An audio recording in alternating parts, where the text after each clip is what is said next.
people this is the first time you've seen me? Okay, there's like a small handful. You should know by now. How is everyone today? Good. Like, look, it's December 31st. We're moving into a new year. The energy of today is what you are going to carry into this new year. See, so check this out. And I say this because, so this couple of weeks coming up to today, I've seen, I couldn't even count the number of Instagram posts and Facebook posts and Twitter posts and social media posts where people talking about this whole, let's leave behind whatever in 2017. Let's make 2018, whatever the 2018 is going to be, my year. And I understand.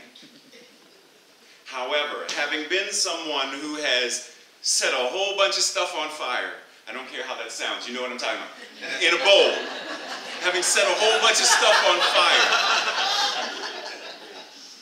and then wrote a letter to myself saying, this is what I'm going to demonstrate and manifest. Send it to myself in May, or June, or July, or August, or whatever month, because I've done enough that I've done it every month of the year. I'm going to send it right back to myself in January. Okay, let's try February. That's not enough time. Let's try November. I don't care what month it was. It came back, and I opened the letter and said, what in the... You didn't do anything on here. What have you been doing all this time, man? And I wanted to burn that. And the idea is, I didn't shift. We aren't shifting. When is the time to shift? See, that wasn't a question, but I thank you for answering. Now is the time to shift. Now is the time to get that thing in our mind that says, not then, not when, I'll be happy when. As a parent, I'll be happy when my children are off in college or married or whatever they're doing. I'll be happy when I can finally do this and go back to school or get a full-time job or not have a full-time job. Or I'll be happy then.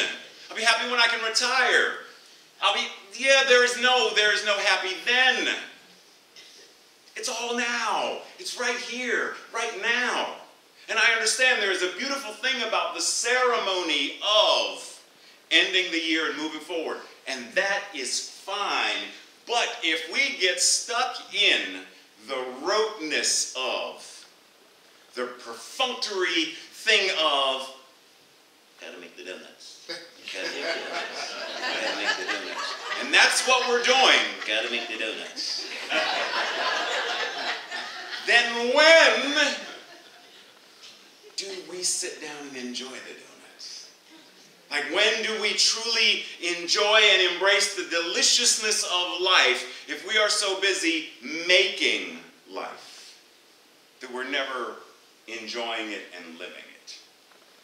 Like, when do we really go there? You know, Myrtle Fillmore says, sorry, not Myrtle, I'm going to go to Eric Butterworth first. Eric Butterworth says that sin is self-inflicted nonsense. Amen. And we know from the Bible that referencing sin is when the archer would draw and miss their mark. The penalty of missing my mark is death, because that person that I aimed for in Game of Thrones, I didn't get them, they're going to come and get me. So that is the penalty. But see, this idea of sin, this idea of missing the mark, is a self-inflicted thing. And I understand that there are times when people are going to say things to us and about us. People are going to say, but we're a failure, but we're stupid, but we're this, but we're that. I got that. Trust and believe. This past week, so Tracy went into the ER last Tuesday, was it last Tuesday? They said last Tuesday. We waited in the ER for about 8 hours. Woo! How magnificent was that, right? But we go through all this stuff. Now, we were supposed to be going to Pittsburgh because I had to help my mother with some stuff and pay for stuff. And those of you who helped pitch in stuff with the money and helped, thank you so much from the bottom of my heart. So I had to go to Pittsburgh to help take care of some of that stuff, and that's the outside of the house, but the inside is still stuff, right? But Tracy says, go, I'll be fine. Right? So I left. She said go, so I left. Like I asked the doctors, is she going to die? He said, oh, eventually, but not no time soon. I said, okay, deuces. I'm going to go ahead and go to Pittsburgh. So I go to Pittsburgh, and my beautiful, wonderful, loving mother reminds me, I don't even know how many times, I stopped counting at 30, that I'm not her favorite child, that her favorite 2 children are dead, that she puts up with me because I am the one that is reliable.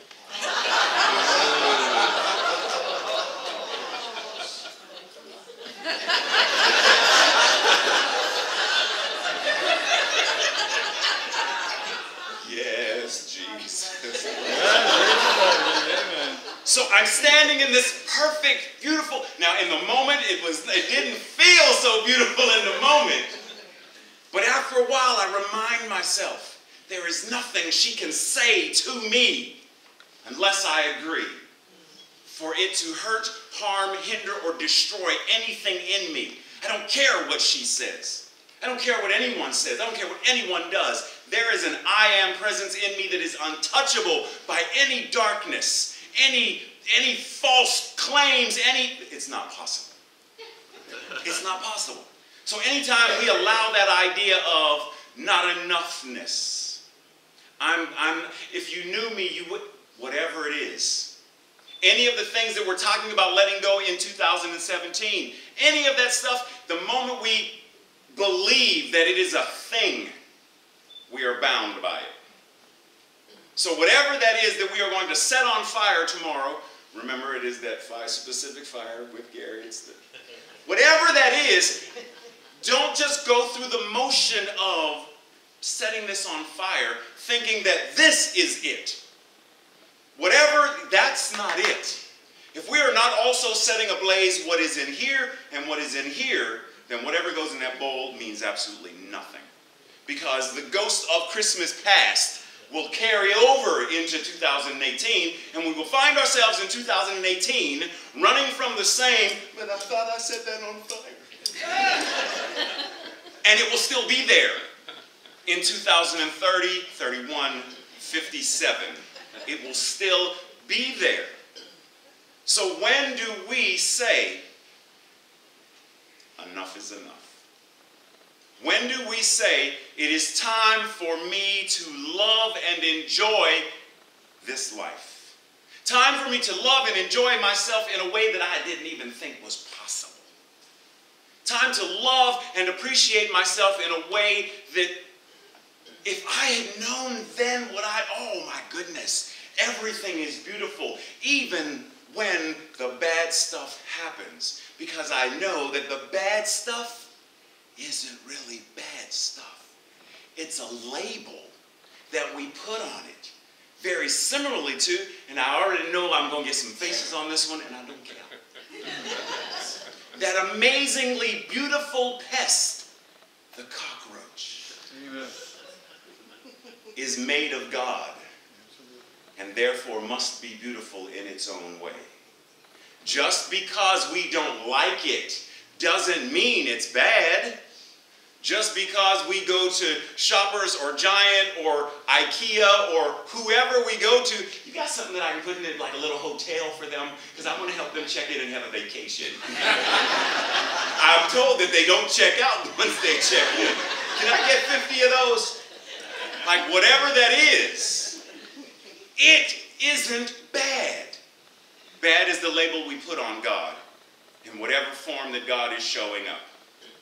Whether that is an abusive parent, an abusive spouse, whatever's going on in whatever government, I don't care who it is, where it is, what it is. Bad is a label we are putting on God. And the moment we step back and say, bad is an interpretation of, then let me change the interpretation. Let me change what this means. Now, does that mean we sit back, twiddle our thumbs, and say, well, God is all there is, and that's spiritual bypass or spiritual malpractice, and that is not what I'm advocating. What I'm advocating is when we know that God is all there is, it calls us to an entirely different level of living and moving and having our beingness. Because it engages us us to be actively involved in our lives, not passively sitting by as spectators in the peanut gallery somewhere up in row 77, 777, 77J, seat 677, 77B. I need binoculars on my binoculars to be able to see the game, rather than being in the game.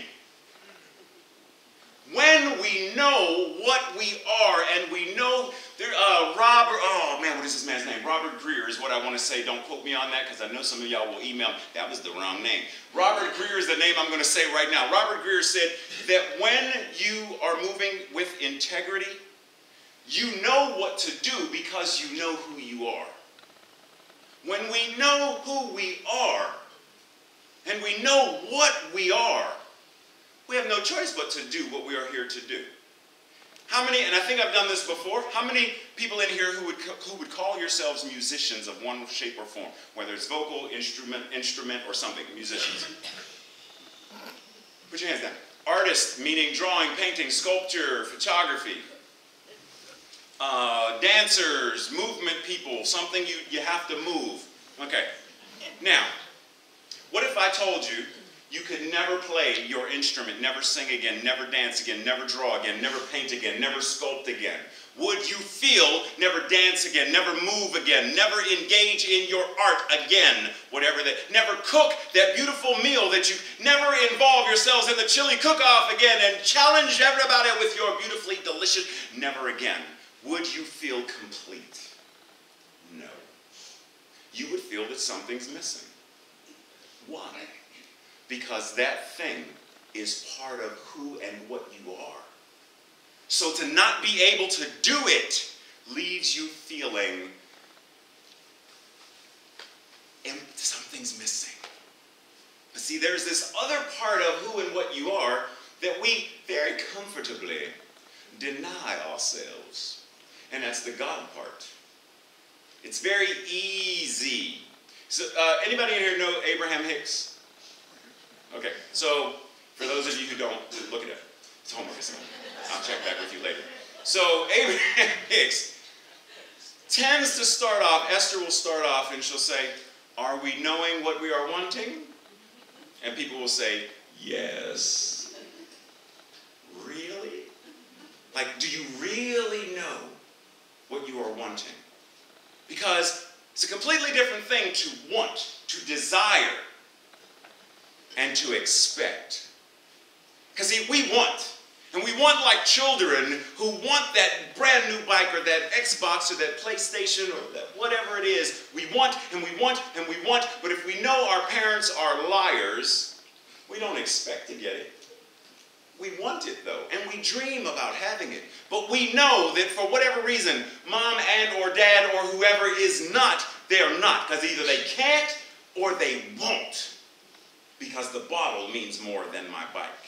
Or the whatever means more. So I know I'm not going to get it, but it doesn't stop me from wanting it. But I no longer expect it. So here we are, grown-up children, moving around, and we are praying from a state of wanting, but not expecting. Because see, if we prayed with the expectation of, then we would pray the way Yeshua told us to. Pray as though you have it already. Which means I can't pray for what I want if I... Former Christian prayer. Dear God, please give me glasses. If you can ever so find it in your beautifully amazing heart to bring me glasses, sort of like these that I found on the internet, please bring them to me. I will stop doing whatever it is that I am doing wrong to... And we will bargain, and we will. Then we upgrade it, and we won't pray quite that way, but we are still praying. Please give me. Please bring to me. Please let me have. Let me experience. There is, and there's a blank. There's an empty box that we are waiting for God to fill. But here in this teaching, in this philosophy of New Thought, we understand when Yeshua said, these miracles I did, and so can you, and even greater. That it is a call for us to step up and say, it's not just you. No, that's what I've been trying to tell you. I did this stuff just to show you that you can do it too. Now go out and do it. Go out, go. Oh, man. Why are we not doing this? Why are we not doing? Now, it also says, if you would follow me, if you would follow after my teachings, if you would follow after my example, then you must leave this, deny this, drop this. In other words, you must engage in that beautiful thing we call the apocalypse. Now, when we typically hear apocalypse, what do we usually hear that phrase meaning? The end of the world? Anything else?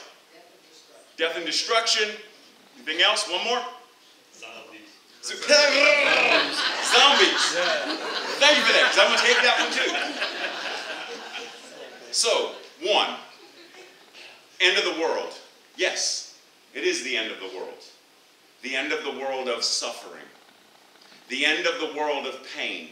The end of the world of lashing ourselves with a cat of nine tails to torture ourselves because we are not good enough. That world must come to an end if we are to step into a new heaven, meaning heaven on earth, meaning living and moving and having our beingness from that state of being that says, I know that I am the I am. I know that I am sacred. There is nothing that I need to do to change the fact that I'm already holy. I'm already whole, perfect, and complete. The only place that that doesn't resonate would be within my own mind if I allow it to resonate there. I was going to say, where's her quote? Talk amongst yourselves for 1 second. Don't let anybody be laughing. Okay, you ready? I'm back now. You do not have a problem except the one that is in your own mind, and you put it there. Myrtle Fillmore. The only problem that you have, whatever that problem is, I don't have enough money. You put the idea of that there. Even if someone, well, but no, Ray, no.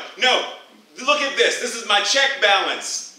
I didn't put this there. Yeah, you did. Because you're the one that's saying it's bad. You're the one that's labeling it and saying that it's not enoughness. What would happen if whatever that is, I don't have a relationship, that's bad. What if you said, you know what, let me bless the absence of, because I know there's only God and God is good. So whatever this means, it's time for me to work on me. There isn't enough money, but wait a minute. But the Bhagavad Gita says that when you take abundance from abundance, there is ever more abundance. So wait a minute. So if I can take from whatever it is, creativity, imagination, and it never ends, then what would happen if I applied that same level of consciousness to whatever this is that I'm calling lack and limitation? What if I decide that I no longer want to be a zombie?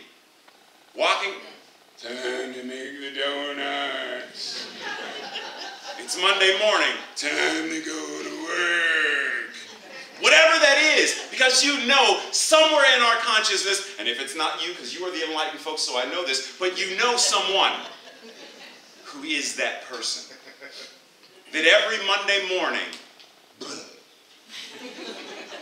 every Tuesday, Wednesday, like it's their day, that's their daily default setting of life is so blah. But according to Myrtle, the only reason that is because you believe. You have accepted this idea as truth. Rather than saying, but hold on. There are things about my job that I do not like. Yes. Does that mean it's bad? No. But from that state of identifying and clarifying, then I have done what the apocalypse is really talking about. It is revealing. It is uncovering, removing the veil that has hidden things from the past and saying, now that this is uncovered, now that the truth is seen, what am I called to do? Once I know the truth, I can't truly unknow it. I can pretend, I may slip into forgetfulness, but I can't unknow. I don't remember who said it, but once the mind has been expanded to a new consciousness, it can never return to its original dimensions. Never. So once you uncover, Once you know, how many either you have or you know someone who has, that found out something about someone in your family or a friend or something that when you found out you were like, oh. And then you saw them and you tried to talk, hey, how's it going? Like, you tried to pretend like I see you the same way, but I can't now. I know this now. I found this. Whatever that is, and it changed my perception of you. Once you know who and what you are, integrity says you must act. Now, check this out. Integrity. Integrity has the same root as integrate or integration, and integer, and integral, like integral spirituality, integral Christianity, integrate, integration, etc. And all of them have a certain something in common. All of them come down to a single meaning of oneness. One. Whole and complete. You integrate to bring these groups into one. You integral whatever the spirituality is to bring these paths into one form of being and living. Whatever it is, you are bringing it to a state of wholeness and oneness.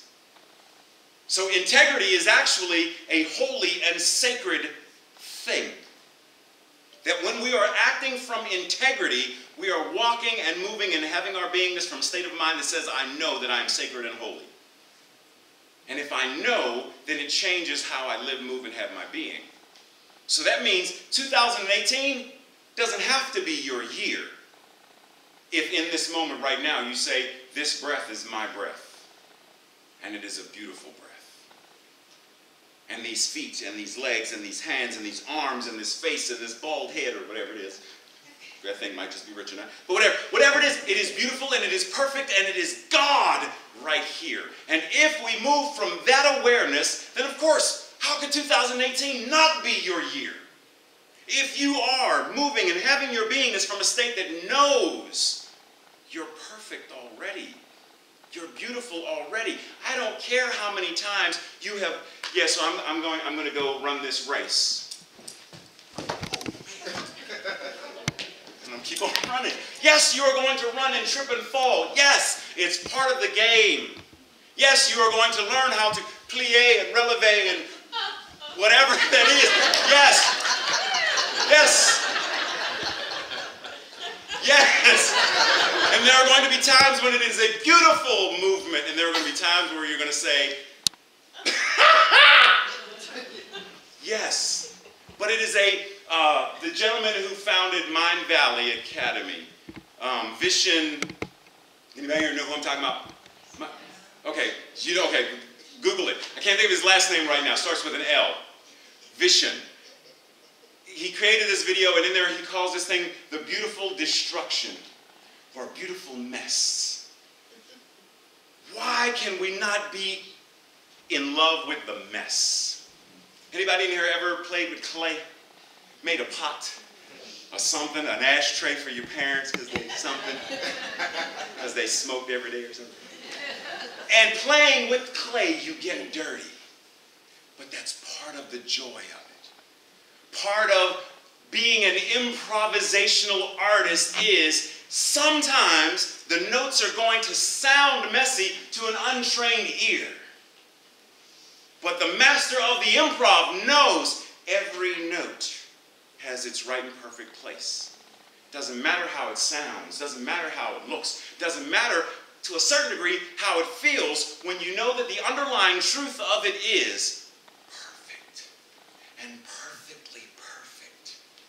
It always has been, it is, and it always will be.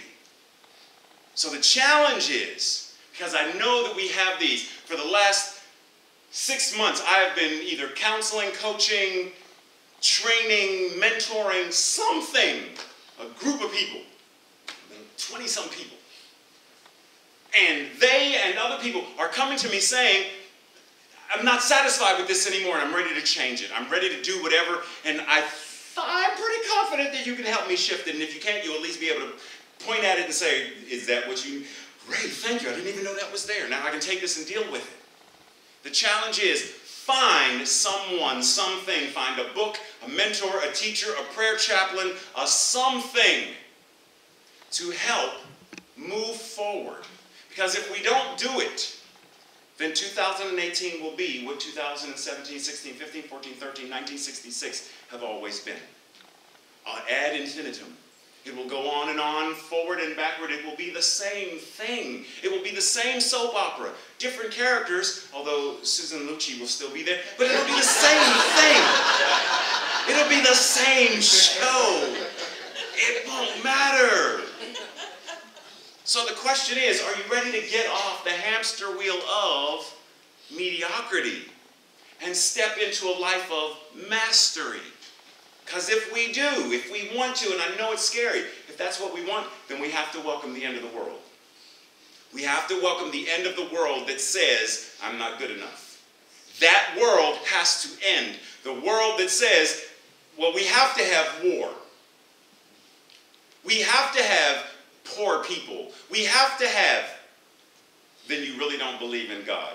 You really don't believe in this one power and one presence that is. Because if we can dream it, can we imagine a world of peace?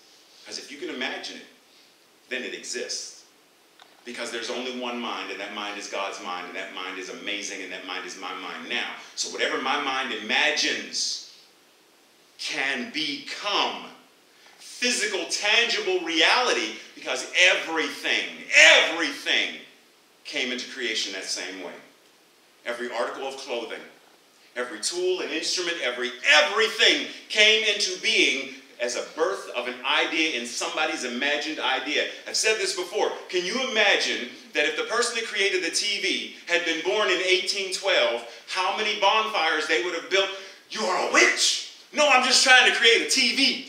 See, it's going to be this thing that we'll be able to see soap operas and Game of Thrones is burn him. So I'm going to create this box with numbers on it. We'll be able to cook a turkey in 30 seconds. Burn him! Whatever it is, years ago, people couldn't even envision the idea of getting off a horse and being in a horseless carriage. Now everybody drives one. But the horses are still there. They're just there. Everybody drives one. So this idea of whatever we can allow that mind, the one mind, to birth and create, and it has no choice but to come into reality. So that's the invitation. And as Hope said earlier, it's not Happy New Year. It's Happy New You. Amen.